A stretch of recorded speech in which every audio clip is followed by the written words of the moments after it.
aminareo rehetra ny riavana ny fahasoavana sy ny fiadanana avy amin'Andriamanitra ray sy Jesoa Kristy tompontsika. Amen. Ny tanjon'Andriamanitra momba ny famonjena. Ny tanjon'Andriamanitra momba ny famonjena. Zany no asongadiny mofinainantsika anio ato amin'ny bokin'ny Efesiana toko voalohany ny 17 hatramin'ny 240. Ny tanjon'Andriamanitra momba ny famonjena. Asongadiny ty epistily ho an'ny Efesiana ity ny tanjon'Andriamanitra momba ny famonjena.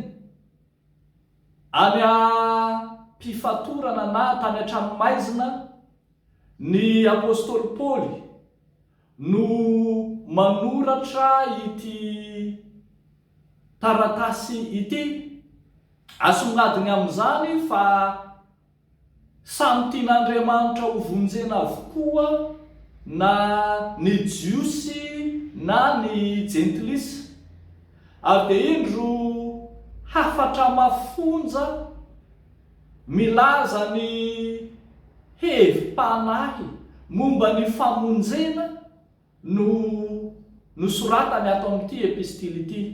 Ambarany ary fa ito voasoratra eto amin'ny 10 ity indrindra no tanjon'Andriamanitra momba ny famonjena dia ny hanangonany ho iray ao amin'ny Kristy ny zavatra rehetra na ny any an-danitra na ny ety an-tany dia ho ao amin'ny Kristy avokoa.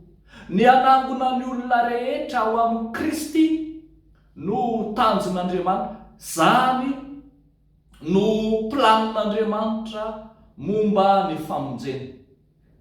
Mba hahatanteraka izany planin'Andriamanitra zany ary dia miasa amin'ny fomba rehetra Andriamanitra hahatonga ny olona ho voangona ao amin'ny Kristy. Ny 17 hatramin'ny 140 dia mampiseho amintsika ny paikadin'Andriamanitra rehetra hahatonga ny olona ho voangona ao amin'ny Kristy rahatray.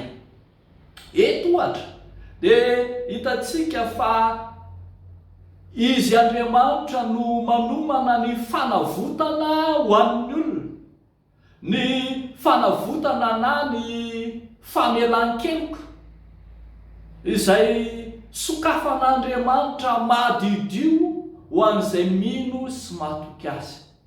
Natoinona ny fahotan'ny zanak'olombelona, na tahaka ny ahoana ny habetsaky ny fahotana, dia hafatry ny filazany tsara no hoe lehibe mihoatra noho ny fahotan'ny zanak'olombelona ny famondram-pon'Andriamanitra. Haitsika tsara izay ambaran'ny apôstôly Paoly any amin'ny epistily ho an'ny Romanina, dia ilay fitenenana manao hoe là où le péché abonde, le pardon surabonde. Ao amin'izay misy ny habetsahan'ny fahotana dia miavosa ambony noho izany kosa ny famelan-keloka. Ary tsy fanavotana ihany no paikadin'Andriamanitra fa aseho eto koa ny tsy ambaratelon'izy Andriamanitra momba ny famonjena eo amin'ny 15 sy ny 10 dia ny haren'ny fahasoavany. Io haren'ny fahasoavany io dia nataony betsaka tamintsika tamin'ny fahendrena koa izy, tamin'ny fisainana rehetra. Ary io tsy ambaratelo io na ilay zava-miafina no nitondrany antsika ho any amin'ny famonjena io. Ny hitondrantsika ho any amin'ny Kristy no tanjon'Andriamanitra. ho fanatanterahany zany ary avo dia ambara eo amin'ny 9:40 fa entin'Andriamanitra ho amin'ny Kristy ny olona mba handova ny teny fikasana. Entin'Andriamanitra ho amin'ny Kristy ny olona mba ho afaka idera azy Andriamanitra.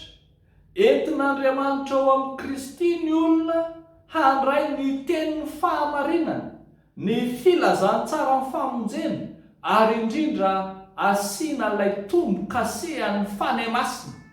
Eo amin'ny 9:40. Eny, ao aminy koa ianareo rehefa nino no nasiana tombo-kase tamin'ny Fanahy Masina araka ny teny fikasana.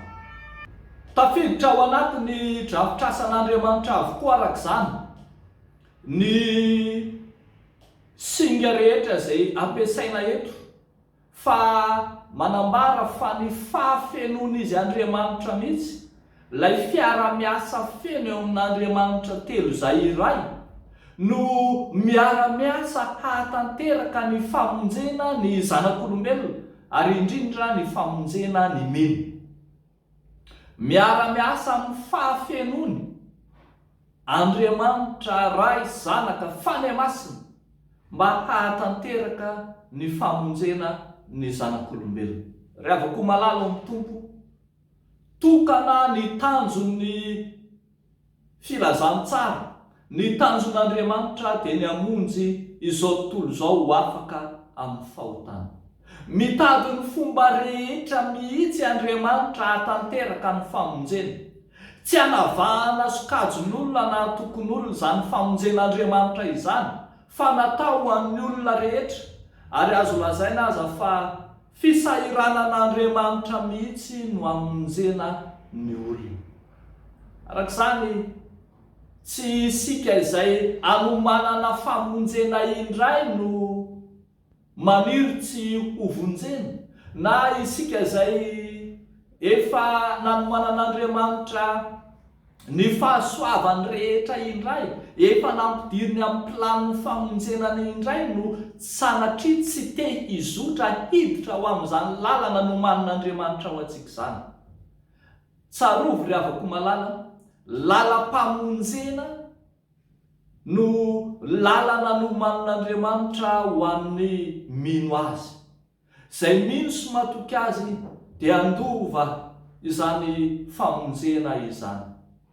Ndeha ary isika ry havako hanaradian'ny Kristy marina, hitanjotra ho any amin'ilay Jerosalema vaovao izay hitondran'Andriamanitra antsika, fa any no fiainana feno fiadanana ho antsika. Efa nitady ny fomba rehetra Andriamanitra hamonjena anao. Ataovy kosa ny anjaranao mba amin'ny fonao rehetra sy ny sainao rehetra ary ny fanahinao rehetra no anatonanao an'Andriamanitra marina tokoa, dia ho voarainao ny famonjena efa natolony ho anao. Dia ho an'Andriamanitra irerean'ny voninahitra. Amen. Ivavaka isika ry havako. Andriamanitra tia sy mpamonjy anay ao amin'i Jesosy Kristy, ilay efa nanangonanay ao amin'ny Kristy ho amin'ny famonjena rahatrizay ho an'izay mino sy matoky anao.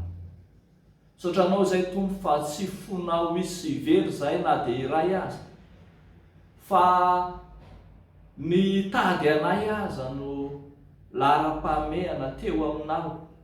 Izany no nahafoizanao ny zanakao malalanao dia Jesosy Kristy, ilay tonga hitady sy hamonjy ny very.